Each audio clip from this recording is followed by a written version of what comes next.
Right. So we'll start with the prayers. You can repeat after me. Om Sada Shiva Samarambha Om Om Sadashiva-Samaramбham Shankaracharya Madhyamam Shankaracharya-Madhyamam Asmadacharya Paryantam Asmadacharya-Paryantam Vande Guru Paramparam Vande Guru Paramparam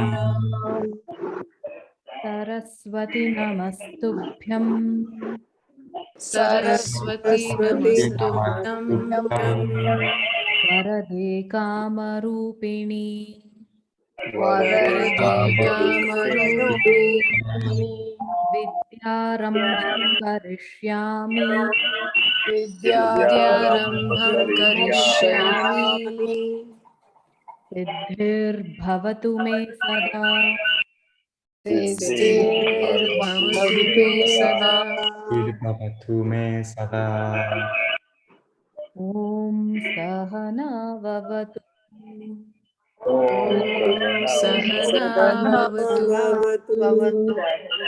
Sahanau Bhunaktu Sahanau Bhunaktu Saha Viryam Karavavahai Sahaviryam Karavavahai Avadhi Tejasvinavadhitamastu Ma Vidvishavahai Om Shanti Shanti Shanti Om Shanti Shanti Shanti Namah Shivaya. Namah Shivaya. Okay. So welcome to the new batch of Tattva Bodha. So we have a lot of our old students and I see some new names also. So before we start, I'll just give you a couple of guidelines. So please stay muted during the class because the sound comes and disturbs the recording as well as the other participants. So be on mute unless you have something to say, then unmute yourself, ask whatever you want, and then please go back to mute again. So by default, remain on mute. So during the chanting, there was some echo coming through. So those who are using speakers, try to avoid unmuting because there is a feedback echo that happens and disturbs. So either use earphones or just stay muted. That is the way to avoid the echo. And then, yes, please keep a pen and notebook with you. The class initially seems simple, but as we go on, the information keeps adding up and then you will need to refer back to your notes.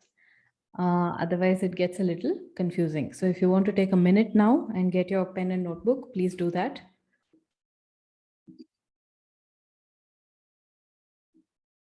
Right. Okay. So what are we here to study? Tattva Bodh. Tattva Bodha. How many of you, okay, the new students, how many of you have heard of Tattva Bodha before?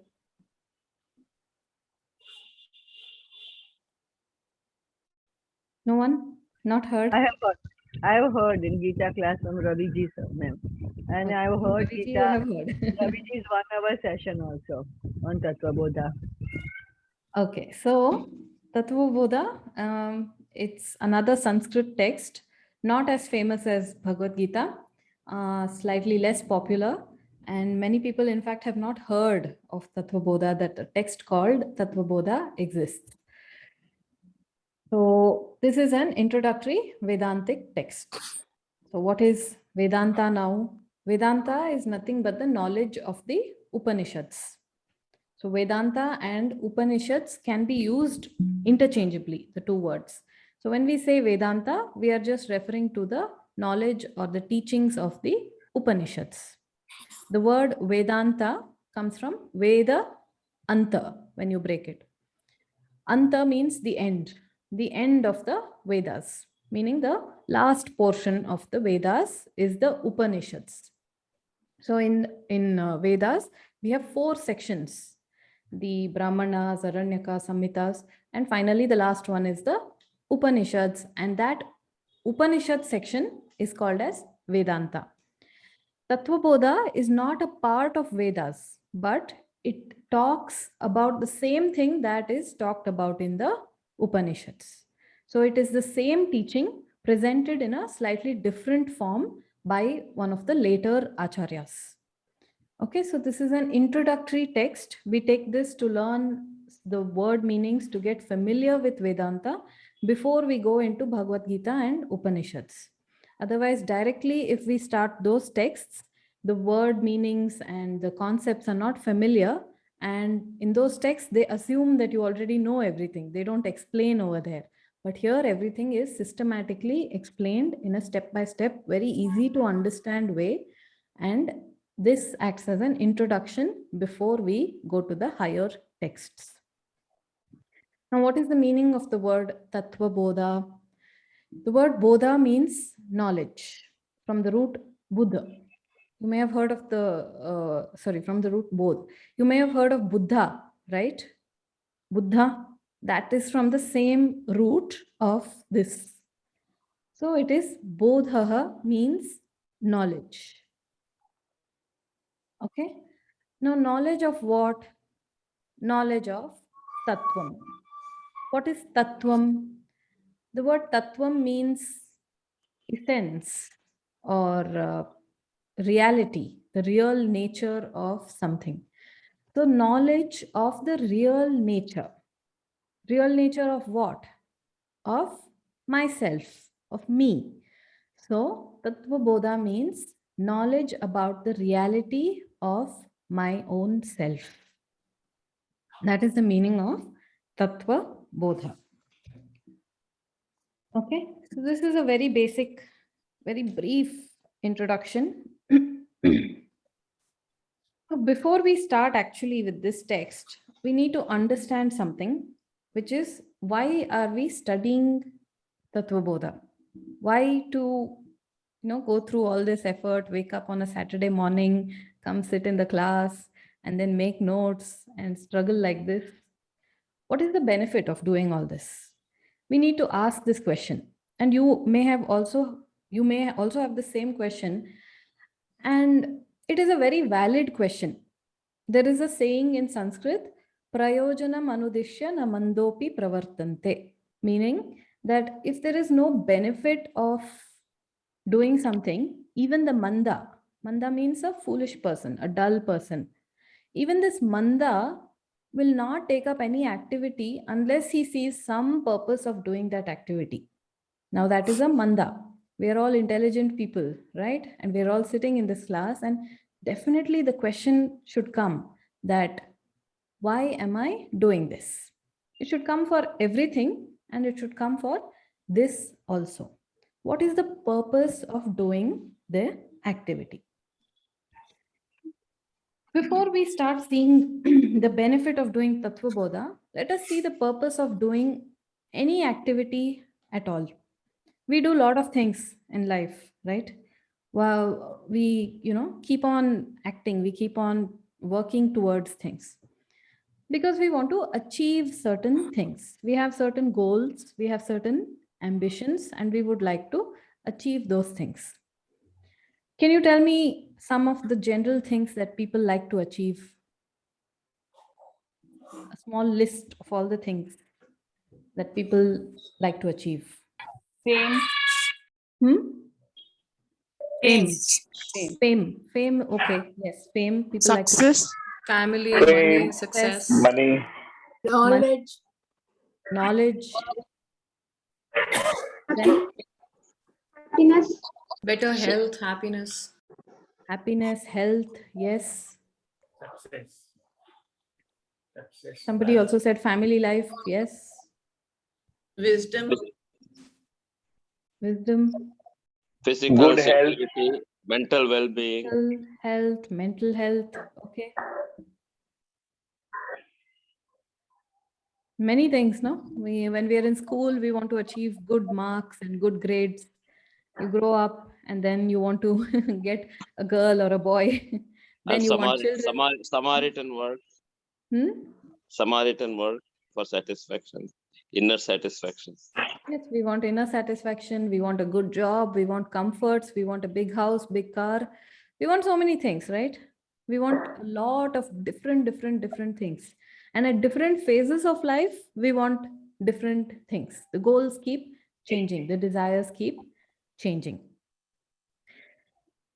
Now, while this is true, in Shastra, all of these different goals that we have, all of these different things that we like to achieve, they are categorized into 4 groups.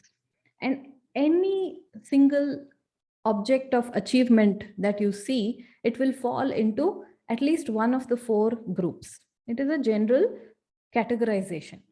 And today we'll see what are those 4 groups. It is called as Chaturvidha Purushartha. Chaturvidha means 4-fold or 4 parts, 4 types. Purushartha. Purushartha is the goal of a human being. Okay, Purushartha is a goal of human being, and like this, there are 4 types of goals. And what are they? I'm sure you've heard the names: Artha, Kama, Dharma, and finally the 4th one, Moksha, which is in the next slide for a specific reason, which I will tell you. So let us see the first 3. Artha, Kama, Dharma.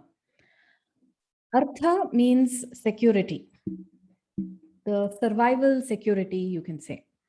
So we need many things to survive, right? We need food, we need water, shelter, clothing. All of these are Artha. When you have these things, you can be secure. If we don't have these things, there are a lot of threats from the external world in the form of pain, in the form of hunger, in the form of thirst, in the form of threat from other animals and other things, from the weather. There's a lot of threat, right, from the external world. And this Artha is nothing but the freedom from those external threats, the security from all other insecurities. So that is why we work hard and we try to acquire Artha objects, right? We try to acquire this security in the form of different kind of objects. We try to acquire food. We make sure that there is enough food for today as well as for the next few days, right? We keep looking ahead into the future also. Now, animals also do this, right? Animals also seek security in the form of food and shelter. But because we are human beings, we are more sophisticated, we are more intelligent, we take even this Artha to a new level of achievement, and we are able to do it with a certain kind of refinement, right? We are able to do Artha needs also with a lot of refinement, right? So we don't just get food, we also plan for the future. We don't just get clothes, we make sure we have a lot of clothes, we make sure we have enough clothes and good quality clothes, right? And so on for everything. Now, in today's world, to acquire any other object, we require money, right? If you have money, it is as good as having any other object in the world. So we can say that Artha largely can also mean wealth, because if you have wealth, it is as good as having any other object in the world. So Artha is the security, the survival security, the financial security that ensures that we are not threatened for survival. Now, once this survival security is taken care of, next, what do we need? We need some entertainment in life, right? We need some recreation. Otherwise, life is very boring. So we try to get objects that entertain us. So these are the different kinds of pleasures and desires that we have that work as entertainment. They need not be for survival, okay, but they are for our pleasure, sensory pleasures. Like this, there are many things. Even watching TV is a kama, is a pleasure, right? or listening to music, all of these things. So once the artha is taken care, then we are able to focus on kama. First, we have to make sure that I'm surviving properly. Then I can focus on all the pleasurable activities that I want to do. Once artha kama we have, the third one is dharma. Dharma, we can say, are the noble actions, the righteous actions, and even religious actions. Now, another name or another word for dharma is punyam. We require punyam. Why? Because when you do a noble action, you get punyam. And what does this punyam give you, senior students? What is the result of punyam? Future pleasure. Potential. Future Present. pleasurable Present. situation. Right? So you get pleasurable or favorable situations in the future. And this is the benefit of dharma, of punyam. Once we have punyam, the future is taken care of.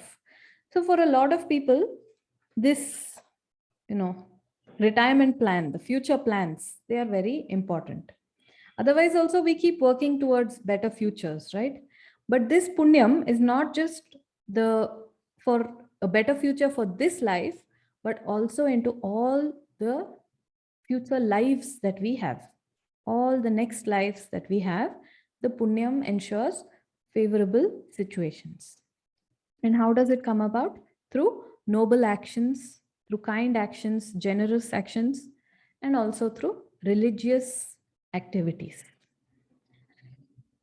So these three things, artha, kama, dharma, are the first three purushartha. And if you see anybody with any kind of goal or desire in the life, you will see that all of them will fall into one of these three. Either artha, kama, or dharma. Even if we see very good people, it will be under dharma. If you see more of materialistic people, it will be artha, kama. But generally, one of these three, maybe even two of the three sometimes. Now, there is a limitation to these three. Okay, so there is a kind of a shortcoming associated with these three purushartha. Can you guess what are some of the limitations? They are This doesn't temporary. give. They're We temporary. will and generate some attachment. Limited. Generates attachment, okay. Time We'll limited. also It has a time They as are well as dependent and temporary. Time limited, yes. All these things are done for impermanent. selfish motives. These are done for selfish motives usually. Okay, selfish. secondly, in whatever we try to achieve, we will have some consequences to that. For either of them, for artha, kama, or dharma, Yes, there is some whatever we conflict. want to. Yes, there is Consequences. some conflict associated with each of them.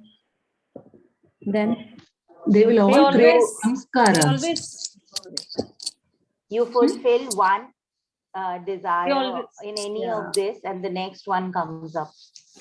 yes, you complete any one, then the next one will come up. It is a kind of a never-ending cycle. Then Depends on our external situations. It'd be like a they're all cobweb external, wrapping, okay. self-wrapping cobweb like. Self-centeredness will come. Self-centeredness will come, okay. Self-centeredness, ultimately harms only they themselves, right? Unless they actively try to hurt others. No, The, one- the fulfillment that you get from this is very limited, and you can then start looking for another source of fulfilling and happiness. That's right. You will start, it doesn't give you true and complete contentment. Okay. What else? Anything else?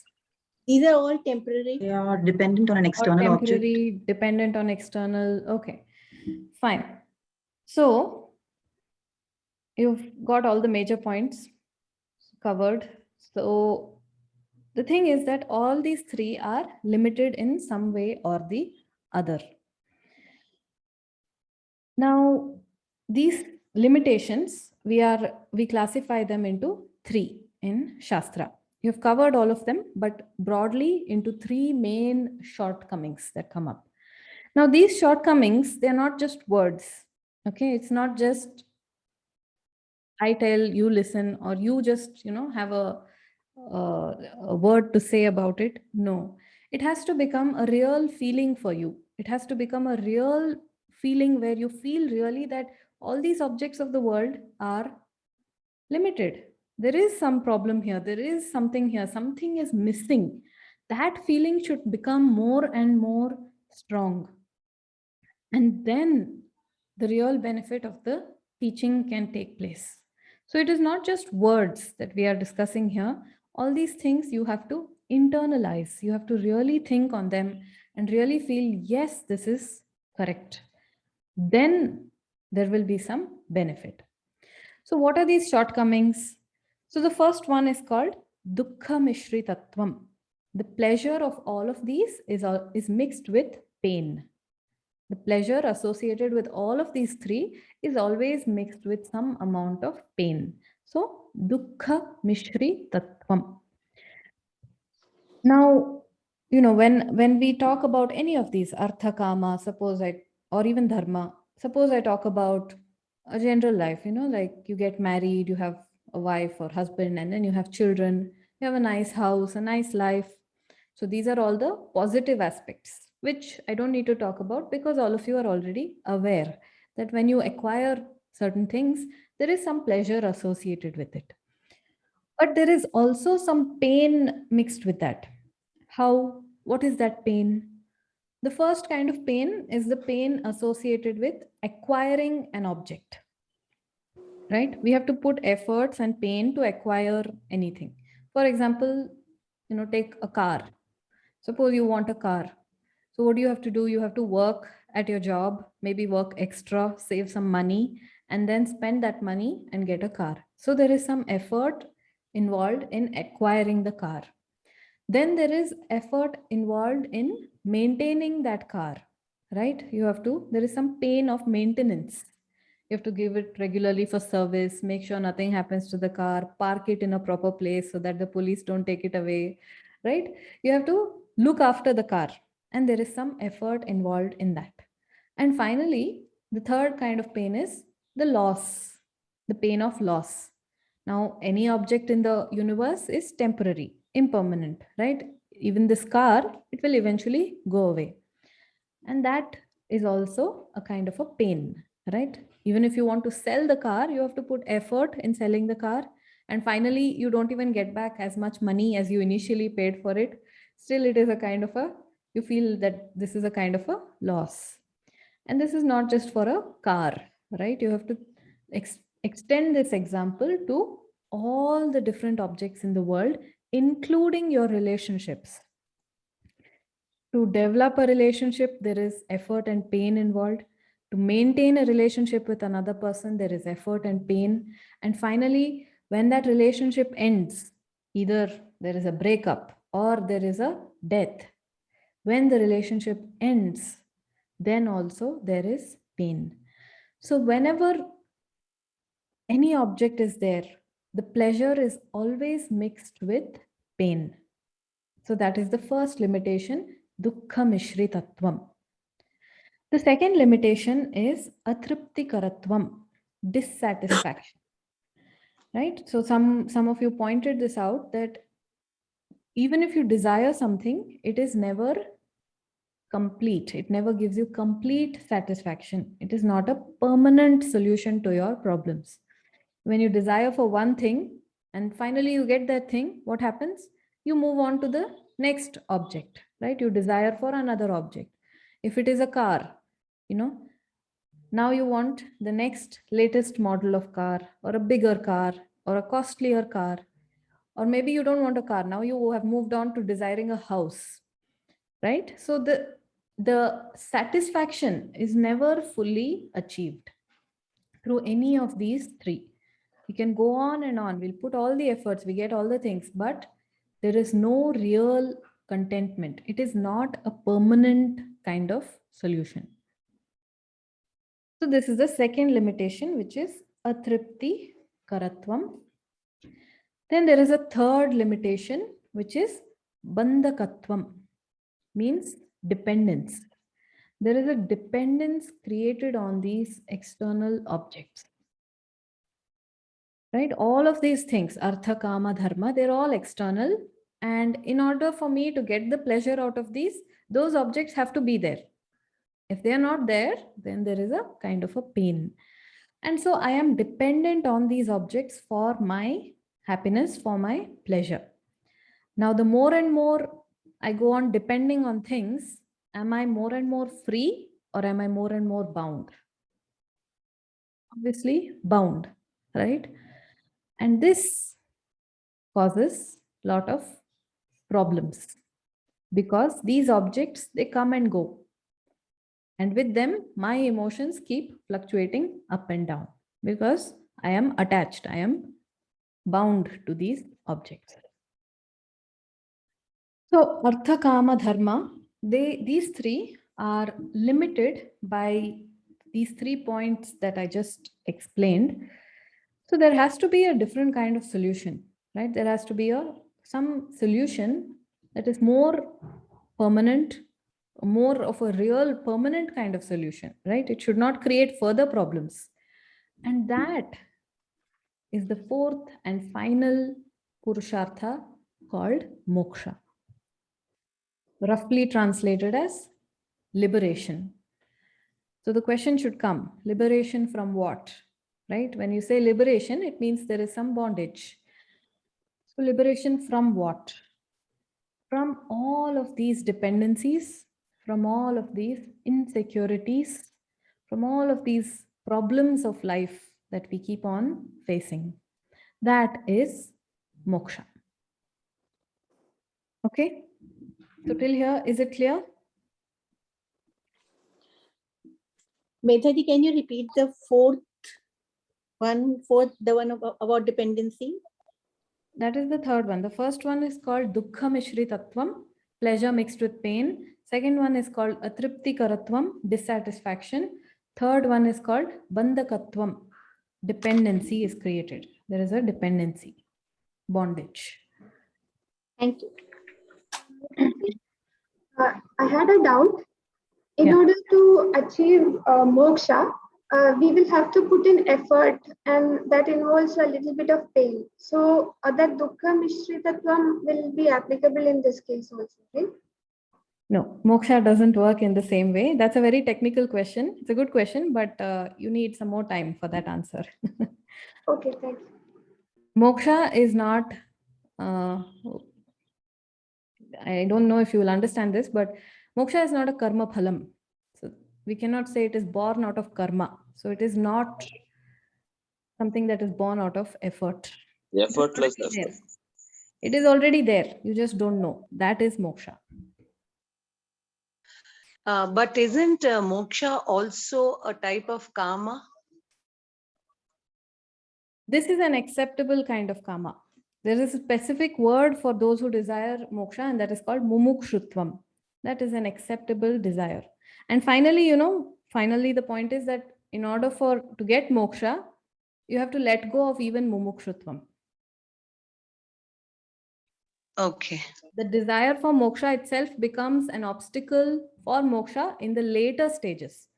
But in the beginning, it is very much necessary. You have to hang on to it. Okay. Can you please repeat the limitations once more? Sorry for that. Yeah, the first one is dukkha mishritatvam. Second one is called atripti karatvam. Third is bandhakatvam. Okay. Thank you. So now, Excuse me, the second one is Tripti Katvam, is it? Or atripti karatvam. Thank you. Atripti. Okay. So now an important question should come up, that how to get this moksha, right? If this is the permanent solution to all the problems, if this is the ultimate solution, if beyond this no further solution is needed, then how do I get this moksha? What should I do? Should something even be done, first of all? So Shastra says that the only way for moksha is through Atma Jnanam, self-knowledge, knowledge of who am I. When you have the answer to the question, who am I, that is called Atma Jnanam. And this Atma Jnanam is itself moksha. Okay, so we use the words Atma Jnanam and moksha interchangeably sometimes, but Atma Jnanam gives moksha. How to get this Atma Jnanam, the self-knowledge? Through self-enquiry. You have to ask, who am I? And where is the answer available? It is not an answer that is born from my own mind, and it is not an answer that comes from anybody else. It is an answer that comes from Shastra itself, from Vedas. So the Vedas provide the answer to the question, who am I? And through this inquiry, when we say self-inquiry, it is nothing but Shastra inquiry. When we inquire into the Shastra, when we inquire into this question, who am I? Then self-knowledge is born, and that self-knowledge is itself moksha. Okay, so this moksha, what is it? How do I get it? All these things we will be seeing in detail over the course of this study. Now, it is important to remember that all of these shastras are moksha shastras. The one and only goal, the one and only purpose of all of the shastras is moksha. So if somebody tells you that Bhagavad Gita is a dharma shastra, you should say no, it is a moksha shastra. Dharma, the dharma discussed in Bhagavad Gita just happens to be incidentally there. But the tatparyam, the main purpose of the teaching is not dharma, or not how to behave, not how to do. It is not all of that. It is moksha. For all of these shastras, the Vedas, Bhagavad Gita, and also Tattva Bodha. Now, what is a simple way to understand moksha? It is, one of the simplest explanations is that it is happiness. Okay, so finally, when we do all this, the artha, kama, dharma, everything we do, why do we do? Because we want to feel happy. The problem with that happiness is what? It comes and goes. Right? When you do the thing or when you have that object, you are happy. But after some time, that happiness goes. Or if that object goes, then also the happiness goes. Sometimes the object may be there, but still the happiness goes, right? So what do? How do we keep that happiness and make it permanent? That is this whole endeavor that we are doing. That is moksha. Converting that impermanent happiness into a permanent happiness. Megha, 1 second. Can I say self-knowledge leads to moksha, or self-knowledge is equal to moksha? You can say both, but finally, 1 minute.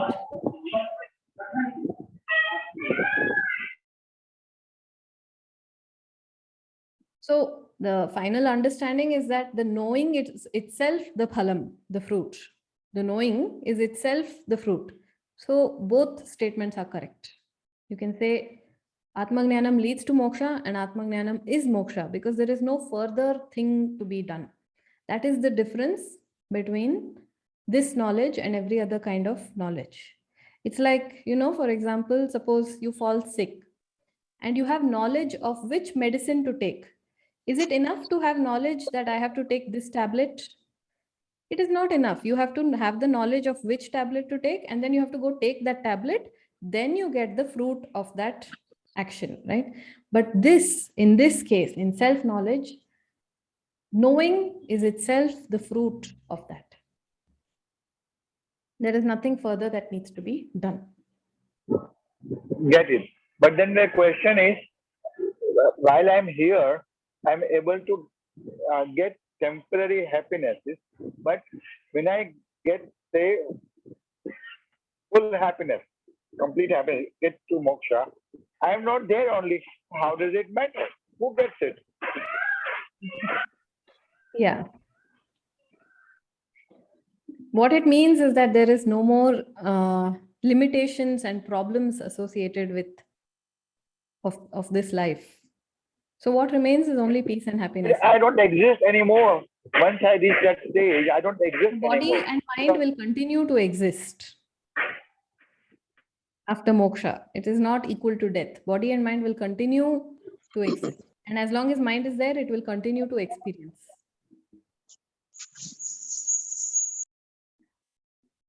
Right.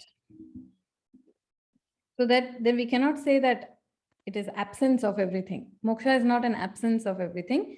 Everything still continues. You can, at this level, it is okay to understand that there is an experience of happiness. All right. So now we're going to be discussing more about this moksha, this Atma Jnanam, and we're going to kind of demystify it, try to understand what actually is the nature of this moksha, what actually happens. So there are 5 points which we can say are the 5 benefits of Atma Jnanam, 5 benefits of this moksha. The first benefit is called as Jignasa Nivrittihi, satisfaction of the natural curiosity. Now, all of us have curiosity about the world around us, right? Ever since we were babies, since we are born, you see babies, they're very curious about everything. And you talk to small children and they have questions about everything. They will ask you, why is the sky blue? Why is, this thing like this? Why does that person behave like that? They will keep asking questions. As human beings, curiosity is in our nature. It is a very inherent part of who we are. And why is that? Because of our advanced intellect. We are the most intelligent species on the planet, right? And because of this, we have a lot of curiosity, a lot of questions about the world. And if you just sit for some time, you will actually get a lot of questions about a lot of various topics. It can be about the world around you. It can be about, about yourself or about anything. Now, largely speaking, we can categorize all these questions into 3 buckets. What are the 3 buckets? Jiva, Jagat, Ishvara. Jiva, Jagat, Ishvara. Jiva means me, myself. Jagat means the world that I see around me. And Ishvara means God. So questions of a spiritual nature. So you look at any question in the world, okay, any question in the world, and it will fall into one of the 3 categories, right? They can be about, why am I like this? Why is my life like this? Or they can be, why is the world like this? So all the scientists that we see who discovered many things, they keep thinking, right? Like, why is the world like this? Why does this thing behave in that way? All of these are questions about Jagat. And finally, there are spiritual questions, questions about God. Who is God? Is there even a God? If there is God, what does he do? Where does he stay? All these kind of questions. And if he does stay somewhere, is he all controlling? Is he all powerful? And if he is all powerful, then why is he torturing me like this? He just put me on this planet and left me here to suffer. What is God's game in all of this? So like this, a lot of questions are there, right? But the highest curiosity that we have is always for myself, right? I don't care so much about the world and, forget God also, but I am bothered about myself. I do care about my own life, the answers to my own life, right? So when you study Vedanta, when you go through this Atma Jnanam, it answers a lot of questions about all the 3, about me, about the world, and about Ishvara.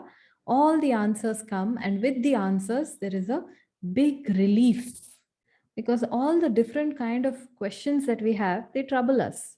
It makes us restless. We don't like being ignorant, right? We don't like not knowing things. we like to know always. It is better to know than to not know, right? And these are questions that nobody else seems to have the answer. If you ask your parents, they don't have the answer. If you ask your school teachers or your textbooks, nobody has the answer.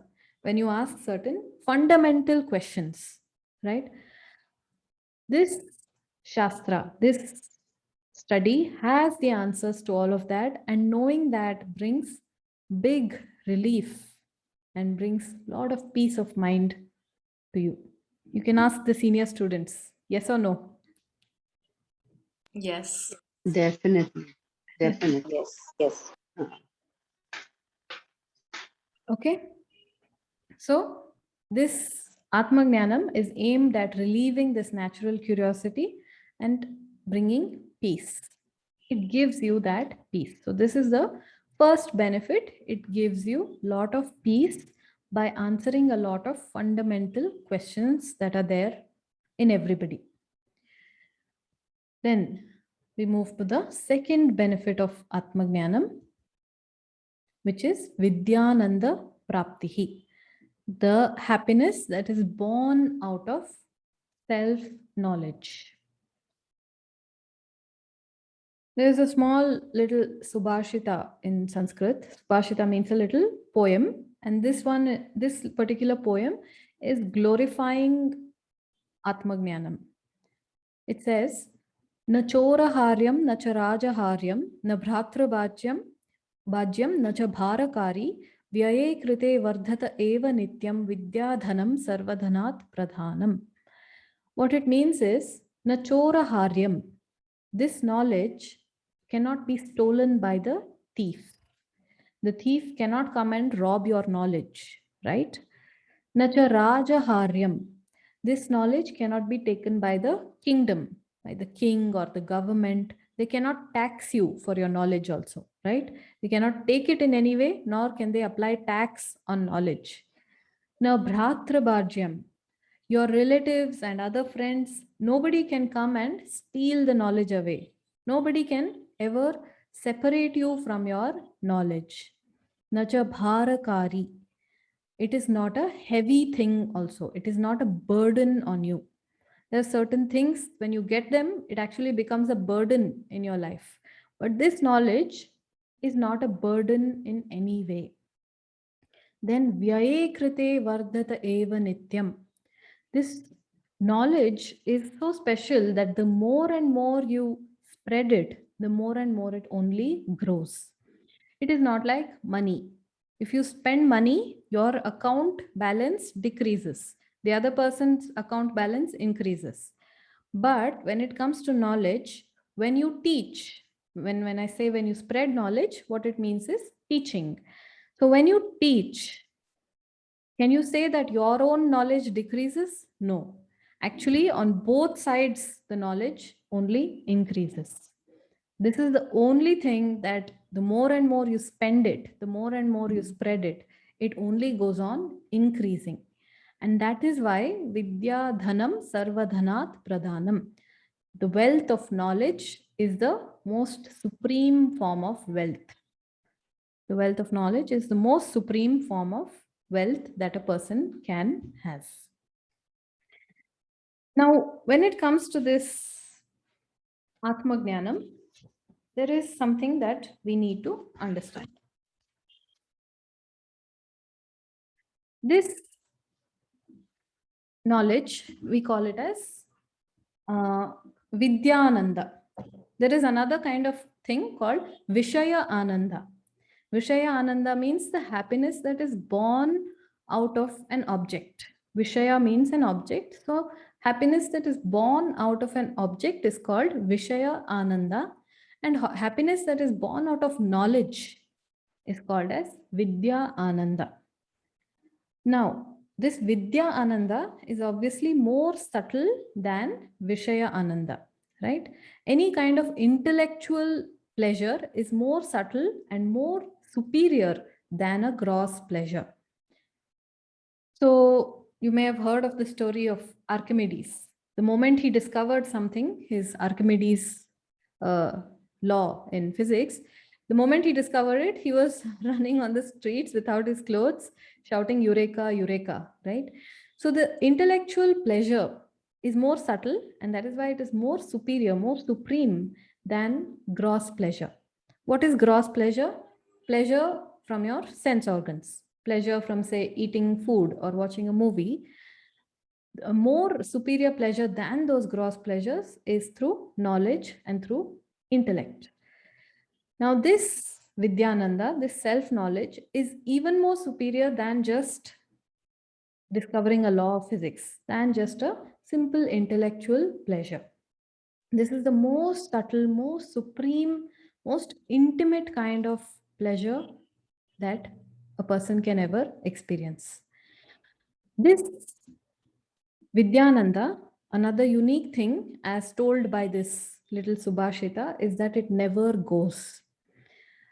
What is told in this poem is that the knowledge can never be taken from you, stolen from you, and it can only increase. If you share it, it only increases. And so this happiness that is born out of this self-knowledge will never leave you, will never go away. Okay? Neetaji, I had a doubt. For example, with time, we tend to forget a lot of things that we studied or learned. So our knowledge tends to decrease with time if we do not, say, replenish our knowledge. So isn't time like a thief that is taking away our knowledge? So it's not something that is permanent.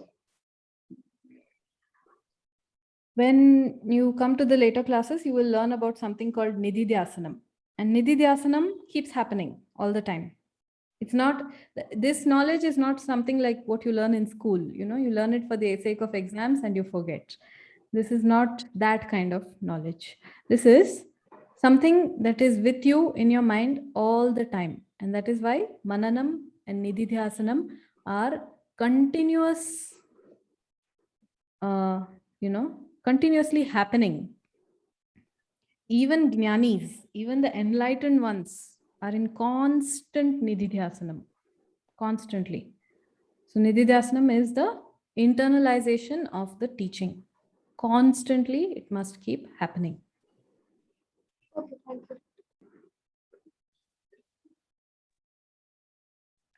One doubt. So that means we have to constantly put in effort, right? For the Jnani, it is no more an effort. It is effortless. For us right now, we don't have to put in effort to remember that I am the body, I am the mind, I am so and so, I have so many problems. If they come, no, these thoughts naturally, you don't have to do anything. Still, all these thoughts come. For the Jnani, it is the reverse. Okay.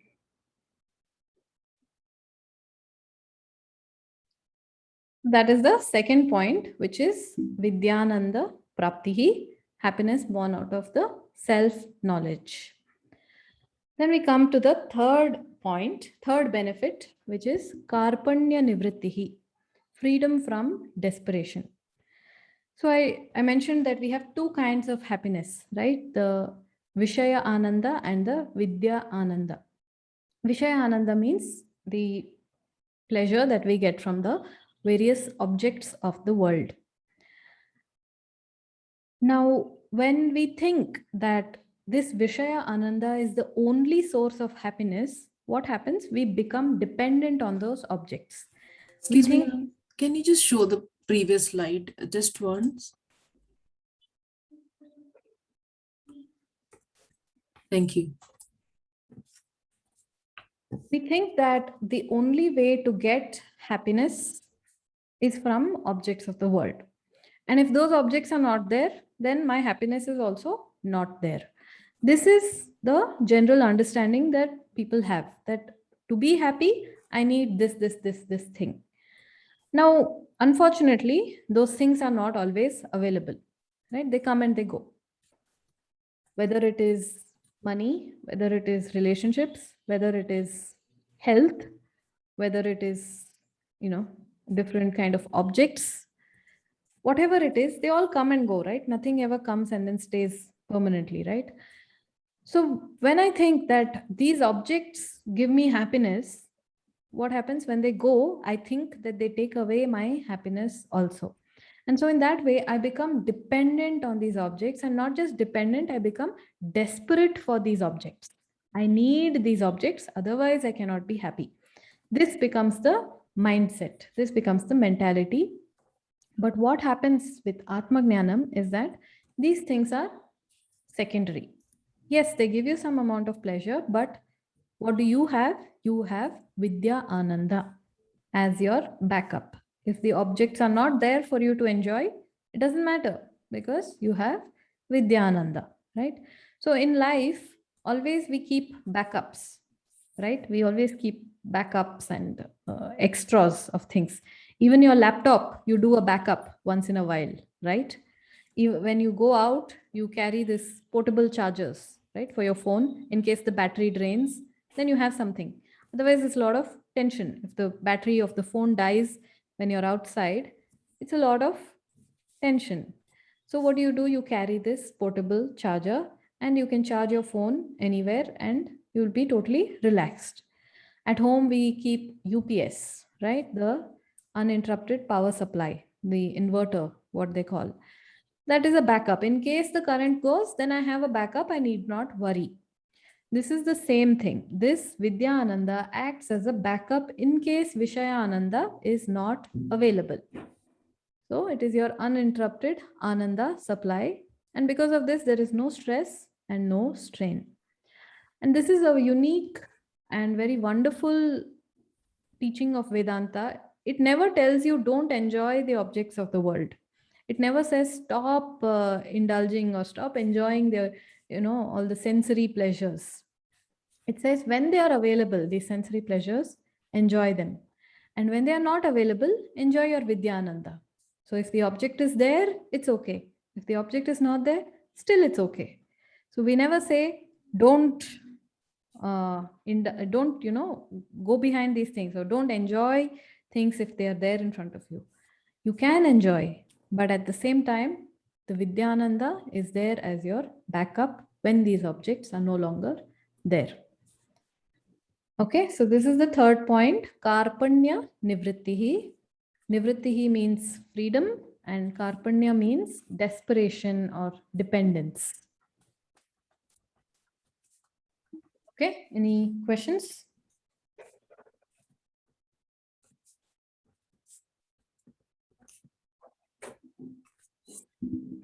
Okay, then we can. Oh, Medhaji, can you please explain one more time what is Vidya Ananda Prapti? Sorry, Vishaya Ananda Prapti. Vishaya Ananda is the Ananda associated with any object. Suppose you find a nice sweet and you eat it. You get some happiness from eating the sweet, right? That is Vishaya Ananda. So any Ananda, any pleasure that comes from an external object is called Vishaya Ananda. Okay, thank you. Netaji, so it is the Ananda that is coming from Artha, Kama and Moksha, Dharma. Artha, Kama, Dharma. Kama and Dharma, is that so? Yes. Okay.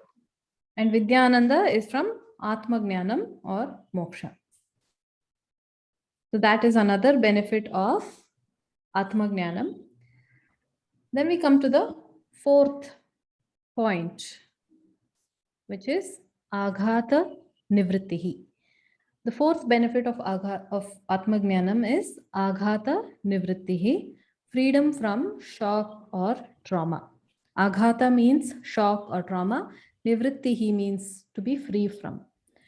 Now, when we go through life, there are some good situations in life, but there are some bad situations also, right? We go through some difficult phases of life, right? So whenever we are uncomfortable, we like to fix the situation so that we become more comfortable. Like for example, if it is very hot, then we install an AC. If it is very cold, you install a heater. If we fall sick, we have medicines. And we constantly keep on doing research also on medicines so that we can advance and learn more about medicines so that we are able to handle a wide variety of health problems. And Like this for everything. When it became inconvenient to travel on horses, what happened? We developed cars. And cars was not enough, we developed flights. Right? So all the time we are trying to improve our quality of life. All the time we are trying to improve the situation around us so that we can be more comfortable, so that things are more convenient for us. But still, despite doing all this, there are many times in life when a choiceless situation comes before us, right? When a situation comes which has no remedy, no solution at all. In Bhagavad Gita, Krishna calls these as apariharyartha, choiceless situations. Situations that you cannot change, that there is no choice. Many times you have choice, but sometimes you don't have choice also. Word, Meghaji, please. Sorry? Could you please repeat the word, Meghaji? Apariharyartha. Thank you. So there are a lot of choiceless situations. One simple example of a choiceless situation is when you are stuck in traffic, right? You're sitting in the car and you're stuck in traffic. Suppose you are driving. Now you cannot move front, you cannot move back. There's no space definitely to move to the sides. There's no space to move anywhere. Can you leave your car there and go away somewhere? No, you don't have that choice also, right? So you're basically stuck there. It is a choiceless situation. Another choiceless situation, more profound one, is death.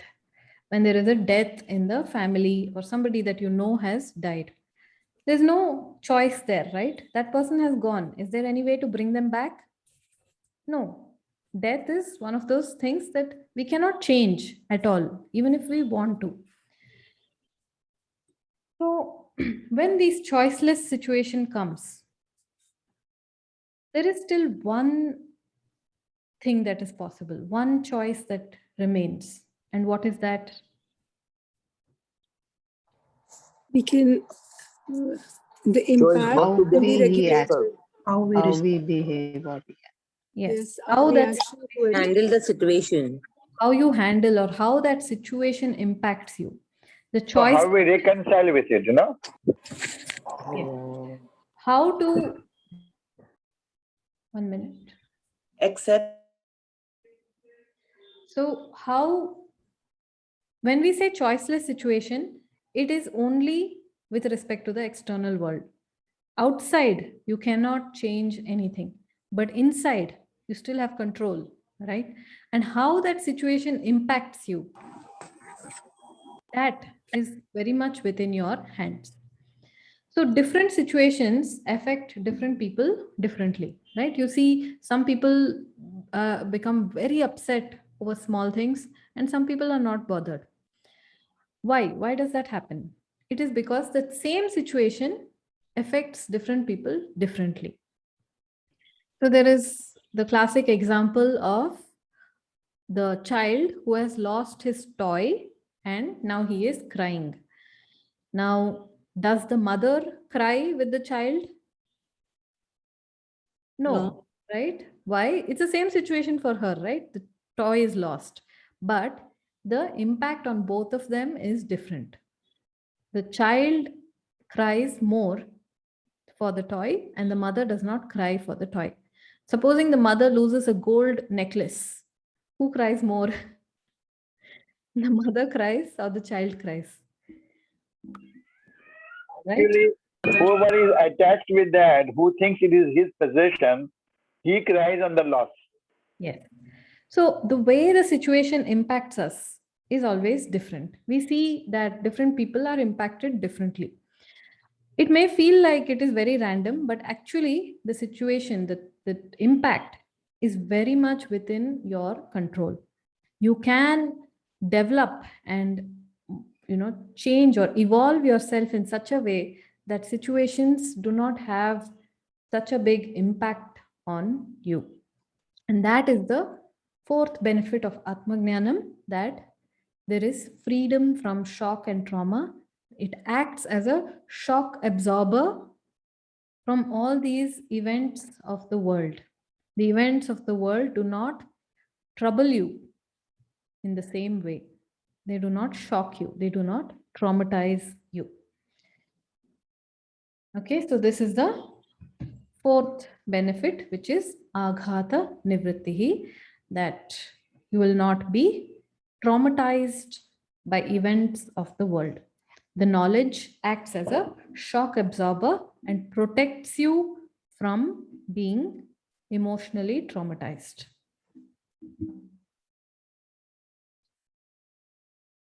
Okay, so then we move on to the fifth and final point. Dakshata praptihi, gaining efficiency in your work.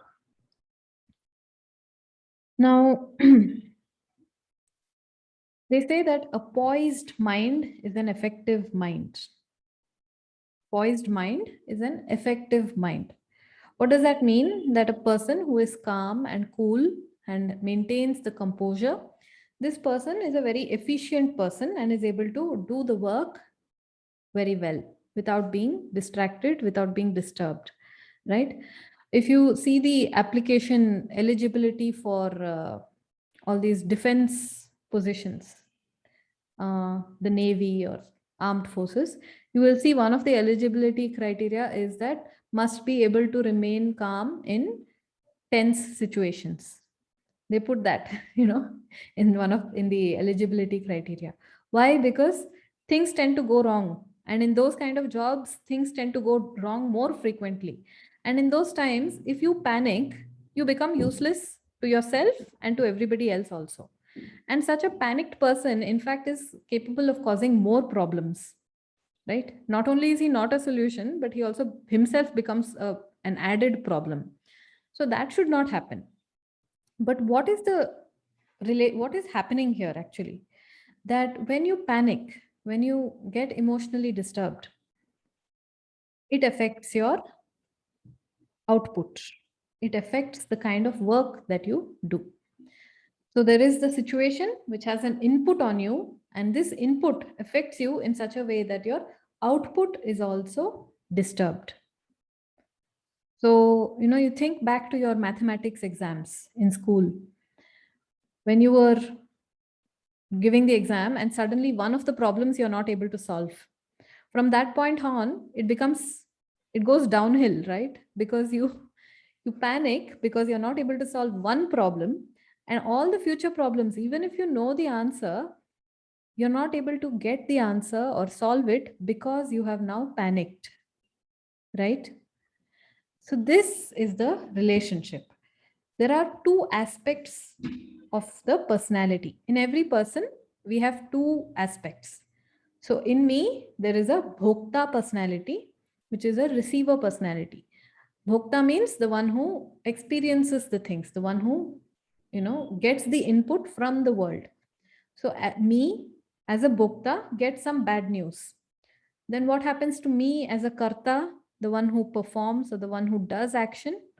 The karta personality of myself is affected, right? If something goes wrong outside and I panic, then I'm not able to perform. So this is the relationship between bhokta and karta.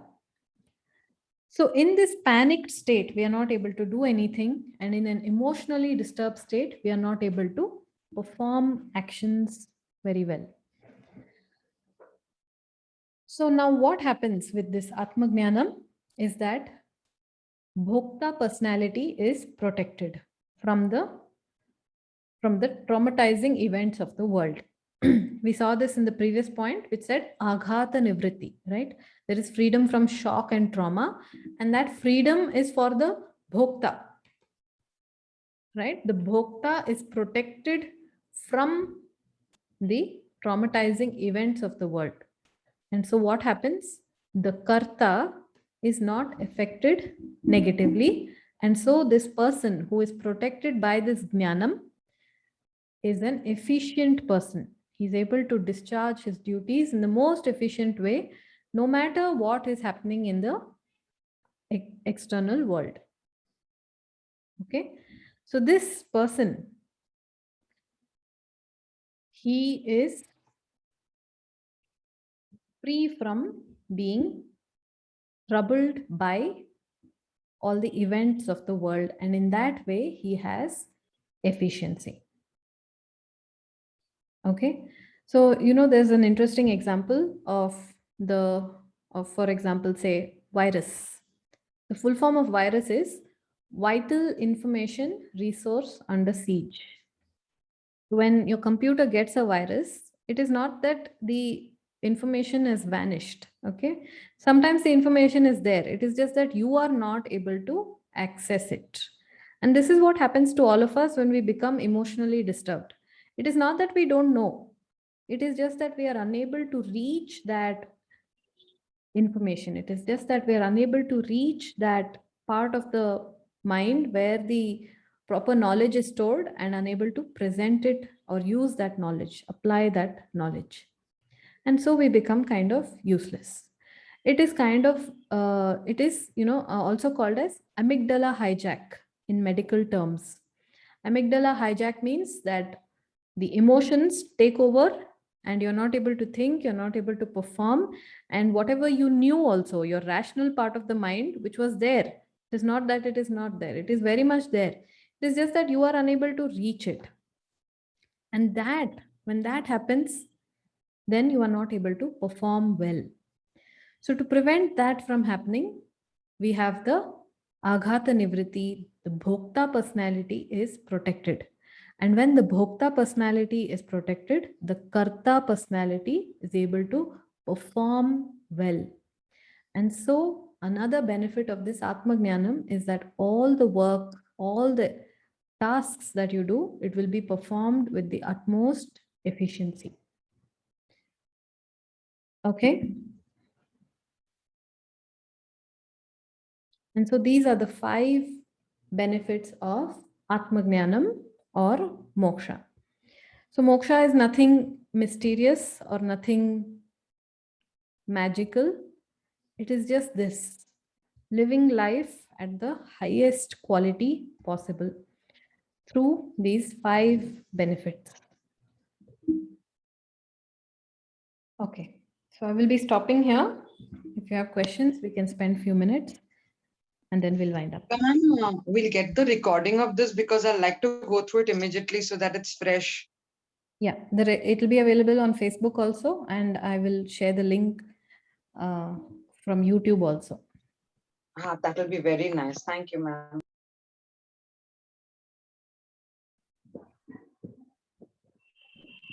It was very nice, Meghaji. अच्छा लगा. Thank you.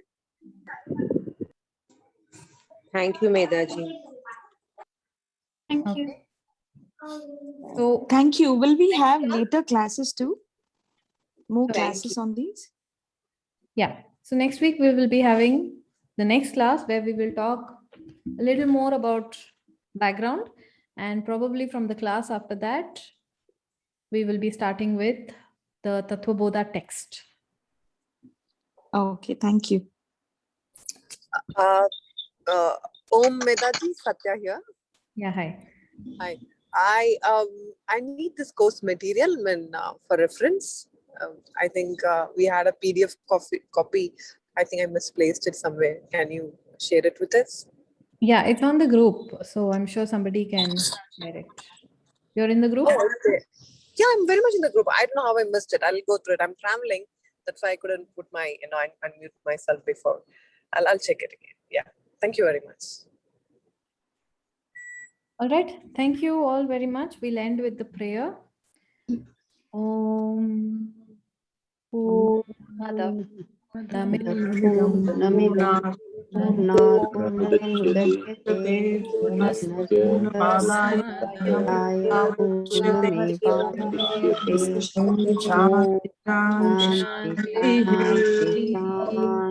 Hari Om Hari Om Tat Sat. Thank you, Medhaji. Thank you so Thank much. you. Thank you, Medhaji. Thank you so much, Medhaji. Thank you. Thank you so much. Thank you, Medhaji. Thank you very much. Thank you. Bye. Bye.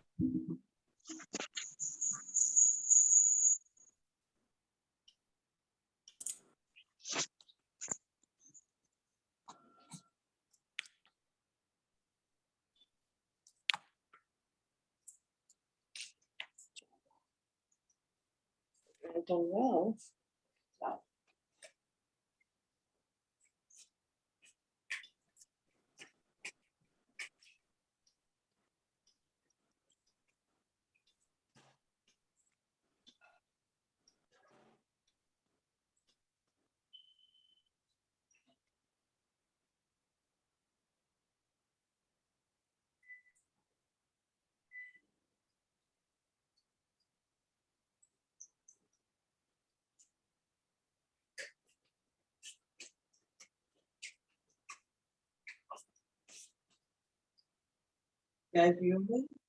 Okay.